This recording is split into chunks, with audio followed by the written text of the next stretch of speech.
बुद्धीचा सुकाळू करेल अशी शपथ त्यांनी घेतली आणि या मराठी भाषेला ज्ञानभाषा आणि धर्मभाषा बनवण्याचं कार्य ज्यांनी केलं ते थोर भागवत भक्त विश्वाची माऊली संत ज्ञानेश्वर महाराज. आम्हा घरी शब्दांचे रत्ने शब्दांचे शस्त्र येते करून शब्दाचे आमच्या जीवाचे जीवन शब्द वाटून धरजन लोका तुका म्हणे पहा शब्दाचे हात देव शब्दाची गौरव पूजा करू. अशा शब्दांमध्ये शब्दाला देव मानणारे आणि वारकरी धर्माची पताका आपल्या गाथेच्या माध्यमातून 7 समुद्रापार पोहोचवणारे जगद्गुरू संतश्रेष्ठ तुकाराम महाराज, सर्व महामानव छत्रपती शिवाजी महाराज, छत्रपती संभाजी महाराज, भारतरत्न डॉक्टर बाबासाहेब आंबेडकर, त्याबरोबरच प्रज्ञाचक्षू आदरणीय हरिभक्तपरायण संत गुलाब महाराज, भगवान बाबा, राष्ट्रसंत तुकडोजी महाराज, राष्ट्रसंत गाडगे महाराज आणि ज्या ज्या महामानवांनी ज्या ज्या संतांनी या देशासाठी या धर्मासाठी या समाजासाठी आपल्या जीवनाचं बलिदान दिले त्या सर्व महामानवांना मी प्रथमतः विनम्र अभिवादन करतो.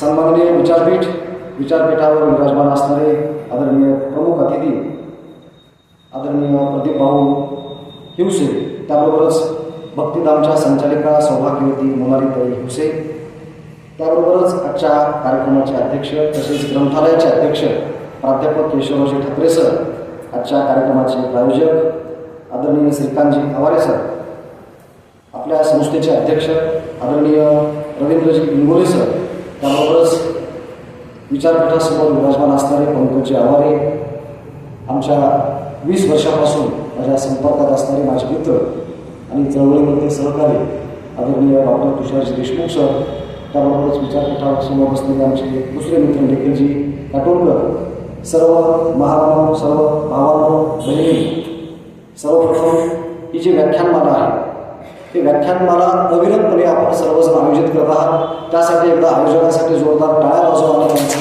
कौतुक करा असं आव्हान करतो. व्याख्यानमालेचं नावच विचार वेध व्याख्यानमाला आहे आणि या ठिकाणी अध्यक्ष म्हणून आदरणीय केशवरावजी ठाकरे साहेबांचे नाव आहे आणि आपल्या सर्वांना माहिती आहे की महाराष्ट्रामध्ये एक फार मोठं व्यक्तिमत्व केशवरावजी ठाकरे होऊन गेले. त्यांना प्रबोधनकार असं म्हटलं जायचं. याचा अर्थ या पंचक्रोशीमध्ये किंवा या परिसरामध्ये अत्यंत वैचारिक अशी माणसांची भूमी ही भूमी आहे आणि या भूमीमध्ये मला या ठिकाणी आयोजकांनी पाचारण केलं हा माझ्या जीवनातला सर्वोच्च भाग्याचा क्षण आहे असं पहिल्यांदा मी मानतो.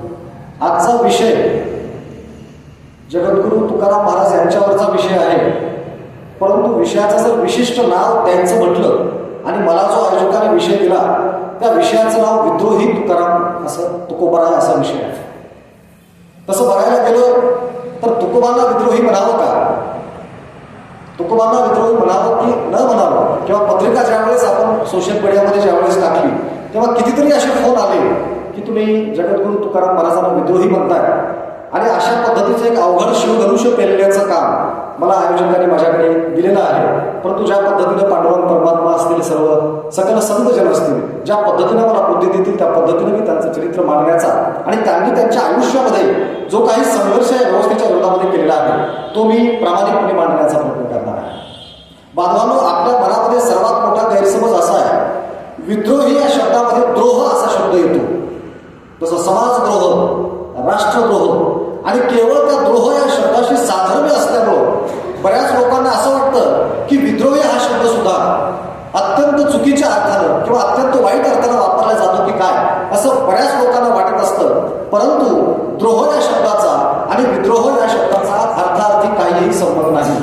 कारण विद्रोह या शब्दाचा अर्थ होतो जिथं जिथं अन्याय घडलेला आहे, जिथं जिथं वाईट घडलेलं आहे, जिथं जिथं हक्क अधिकार हिरावलेले आहेत तिथं तिथं त्या ठिकाणी आपल्या म्हणजे आपल्यामध्ये जेवढी शक्ती आहे त्या सर्व शक्तीनिशी त्या व्यवस्थेच्या विरोधामध्ये सर्वसामान्यांना न्याय देण्यासाठी तुटून पडणे याला विद्रोह म्हणतात. आणि म्हणून मला वाटतं की जगद्गुरू तुकोबारायच नव्हे तर ज्ञानेश्वर माऊलींपासून त्या संत गुलाबराव बाबांपर्यंत सगळे संत जी आपली मालिका आहे हे सर्व संत हे विद्रोही या कारणाला विद्रोही ठरतात. याचं कारण त्यांनी जनसामान्यासाठी आपलं संपूर्ण आयुष्य खर्च केलेलं आहे. त्यांना न्याय मिळाला पाहिजे, त्यांना त्यांचे हक्क मिळाले पाहिजेत, म्हणून त्यांनी आपल्या संपूर्ण जीवनाचा एक एक क्षण वेचलेला आहे हे आपण पहिल्यांदा लक्षात घेतलं पाहिजे. आता जगद्गुरू तुकोबाराय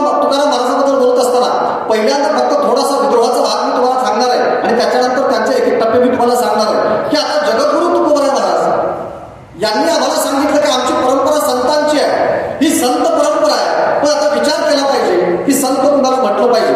खरं तर आता अतिशय ताकदीचे 2 वक्ते या ठिकाणी येऊन गेले. त्यांनी सुद्धा संत या शब्दाबद्दल ओहापोह केलेला असेलच, परंतु वारकरी परंपरेमध्ये संत कुणाला म्हणावं याचे स्पष्ट निर्देश आहेत. आणि हे निर्देश ज्ञानेश्वर महाराजांपासून, नामदेव महाराजांपासून, एकनाथ महाराजांपासून ते गुलाबराव महाराजांपर्यंत, जगद्गुरू तुकाराम महाराजांपर्यंत प्रत्येक संतांनी संत कुणाला म्हटलं पाहिजे याची आचारसंहिता अत्यंत स्पष्टपणे दिलेली आहे. मला अजून एका गोष्टीचं आयोजकांचं कौतुक करावं वाटतं की आजच्या काळामध्ये वारकरी संप्रदायाच्या विचारांवर, त्यांच्या संतांवर व्याख्यानाला ठेवलेले आहे. याचं कारण आहे, संत आम्हाला असं म्हणतात, जगद्गुरू तुकोबारांनी शपथ घेतलेली आहे, धर्माचे पालन करू पाखंड खंडन. धर्माचं पालन करायचं असेल तर पाखंडाचं खंडन करावं लागतं, हे आपण लक्षात घेतलं पाहिजे. आणि धर्म रक्षणासाठी करणे आटी आम्हासी. आणि धर्माचं रक्षण करायचं असेल तर आम्हाला आमच्या जीवाचा आटापिटा करायचा आहे, आम्हाला आमच्या अस्तित्वाचा आटापिटा करायचा आहे. परंतु धर्माचं रक्षण करायचं असेल तर धर्मामध्ये शिरलेलं, धर्मामध्ये वाढलेलं जे पाखंड आहे, या पाखंडाला अगोदर बाजूला केलं पाहिजे.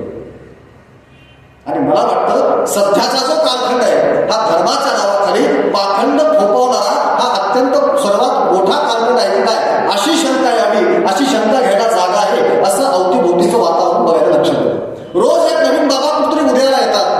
रोज एक कुठेतरी उद्याला आल्यानंतर त्यांना एक विशिष्ट प्रकारचा एरिया दिला जातो, एक विशिष्ट प्रकारचा मतदारसंघ दिला जातो, एक विशिष्ट प्रकारचं राज्य दिलं जातं. आणि धर्माचं कार्य सोडून त्या लोकांना कुठंतरी एखाद्या विशिष्ट पक्षाचा प्रचार आणि प्रसार करण्याचं काम दिलं जातं की काय, असं म्हणण्याची वेळ यावी. इथंपर्यंत राजकारणामध्ये स्वतःला धार्मिक म्हणणाऱ्या लोकांचा हस्तक्षेप वाढलेला आहे. पूर्वीच्या काळामध्ये धर्म आम्ही संतांच्या तोंडून ऐकायचो. दुर्दैवानं आजचा कालखंड आम्हाला वेगळ्या लोकांकडून आज धर्म ऐकायची वेळ आम्हाला आली आहे. आणि म्हणून संतांच्या विचारांचा दिवा अशा व्याख्यानमालेच्या माध्यमातून आपण तेवट ठेवला आणि आपली मूळ संतांची परंपरा काय आहे हे आपल्या लोकांच्या समोर लक्षात आलं पाहिजे. म्हणून ही व्याख्यानमाला आयोजित केली. पुन्हा एकदा आयोजकांचा जोरदार टाळ्या वाजवून त्यांचं कौतुक केलं पाहिजे. बांधवाचा पाखंड कशाला म्हणतात? सर्वात महत्वाचा लढा आपण असा घेतला पाहिजे की जगद्गुरू तुकोबार आहे. आता पाखंड हा शब्द आलेला आहे. पाखंडी पारंपरिक शब्दामध्ये, पारंपरिक व्यवस्थेमध्ये पाखंडी कुणाला म्हणतात? जे वेद मत किंवा वेद वाङ्मय मान्य करत नाहीत त्यांना पाखंडी म्हटलं जातं. लक्षात घ्या, बरोबर आहे. आपल्या याच्यामध्ये एक दर्शन आहे, त्याच्यामध्ये 6 आस्तिक दर्शन आहेत आणि 2 ते 3 नास्तिक दर्शन आहेत. आणि नास्तिक या शब्दाची व्याख्या देव मानतो किंवा देव मानत नाही अशा पद्धतीची नास्तिकाची व्याख्या नाही. आपल्या धर्म परंपरेनं जो वेदांची आज्ञा प्रमाण मानत नाही त्याला नास्तिक असं स्पष्टपणे म्हटलेलं आहे, असं स्पष्टपणे म्हटलेलं आहे. आणि म्हणून बाळ गंगाधर टिळक यांनी त्यांच्या अग्रलेखामध्ये हिंदू कुणाला म्हणावं तर जो वेद मानतो, बरोबर आहे, तो हिंदू, आणि जो वेद मानत नाही तो अहिंदू किंवा हिंदू नाही अशा पद्धतीची व्याख्या सुद्धा त्या काळामध्ये केलेली असेल. त्या तपशिलामध्ये मी जाणार नाही. परंतु मग जगद्गुरू तुकोबार आहे यांचं वेगळेपण काय आहे? व्यवस्थेच्या विरोधामध्ये तुकोबार काय करतात? आणि वेद हे हजारो वर्षापासून आहेत. मग संतांनी वेद मानले का? संतांनी वेद मानले. तुकोबारांनी वेद मानले का? हो, जगद्गुरू तुकाराम महाराजांनी सुद्धा वेद मानले. आता तुम्ही म्हणाल तुकोबाराय वेद मानले असं तुम्ही म्हणताय महाराज, परंतु तुकोबाराय सातत्यानं सांगतात की मला अधिकारच नाही, किंवा परंपरा अशी सांगते की जगद्गुरू तुकोबाराय स्पष्ट सांगतात भोकावया अक्षर मज नाही अधिकार, शूद्र वंशी जन्मलो म्हणून दंभे मोकलिलो. तुकोबाराय सांगतात माझा जन्म वर्ण व्यवस्थेमध्ये, परंपरेमध्ये शूद्र वर्णात झालेला आहे, शूद्र वंशात झालेला आहे, म्हणून मला अक्षर भोगण्याचा, अक्षर वाचण्याचा अधिकार नाही. आणि मग असं असताना मग तुकोबाराय वेद प्रमाणे मानत होते का? मानत होते. किंबहुना तुकोबाराय सांगतात वेदांचा तो अर्थ आम्हासच ठावा आणि निरांती व्हावा भार माथा, खादिल्याची गोडी देखिल्याशी नाही, भार धन वाही मजुरीचे. तुकोबाराय सांगतात अरे हजारो वर्षापासून ज्यांना वेद वाचण्याचा अधिकार या व्यवस्थेने बहाल केला ते फक्त वेदांच्या अर्थाचं ओझं व्हायला लागलेले आहेत.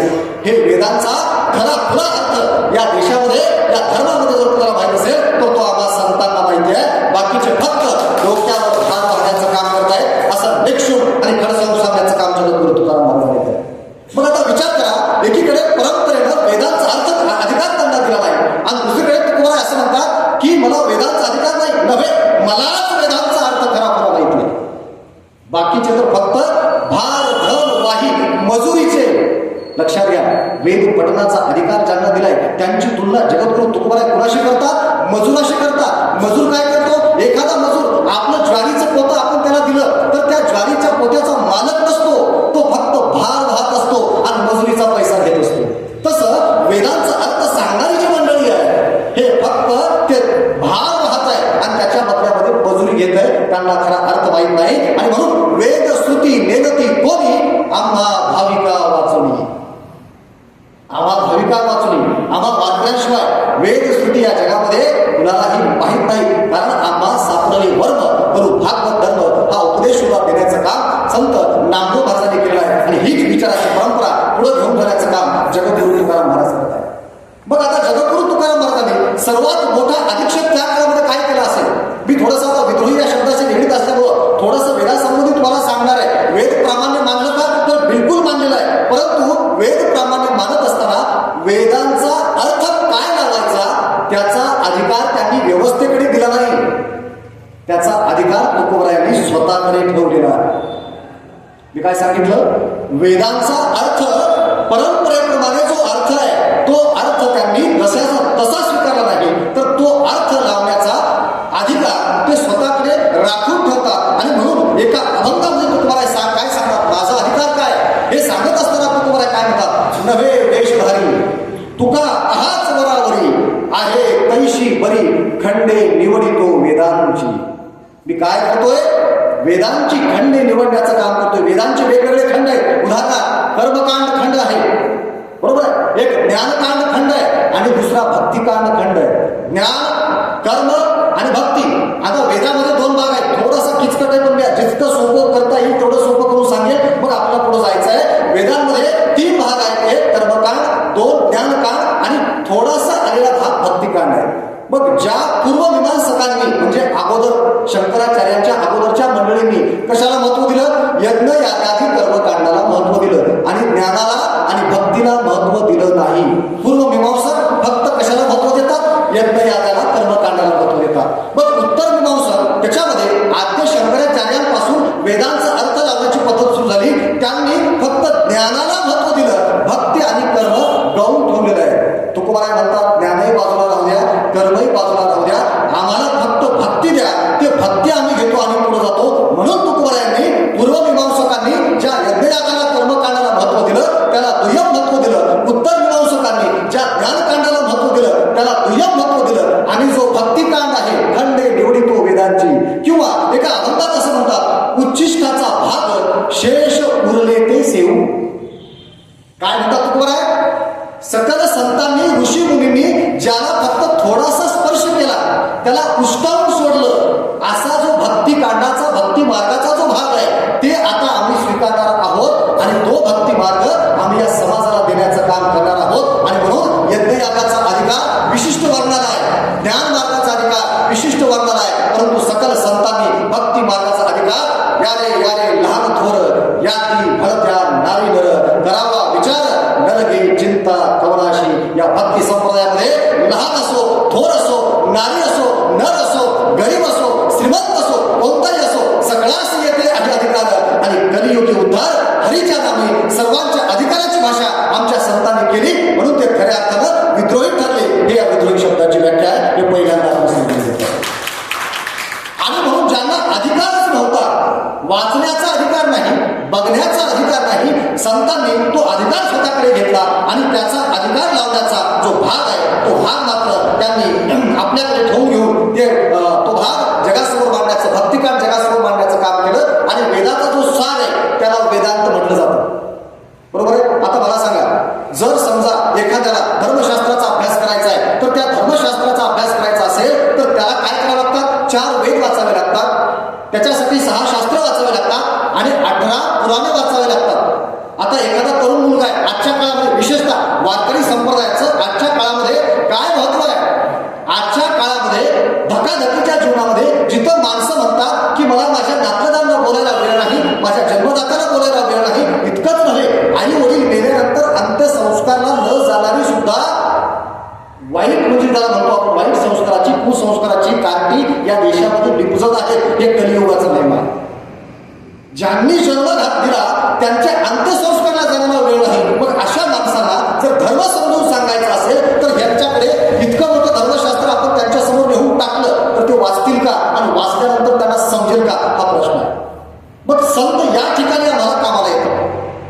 संत कुठं कामाला येतात? संत या ठिकाणी कामाला येतात. आणि संत काय करतात की 6 शास्त्र, 4 वेद आणि 18 पुराणांचा सार संतांनी काढलेला आहे.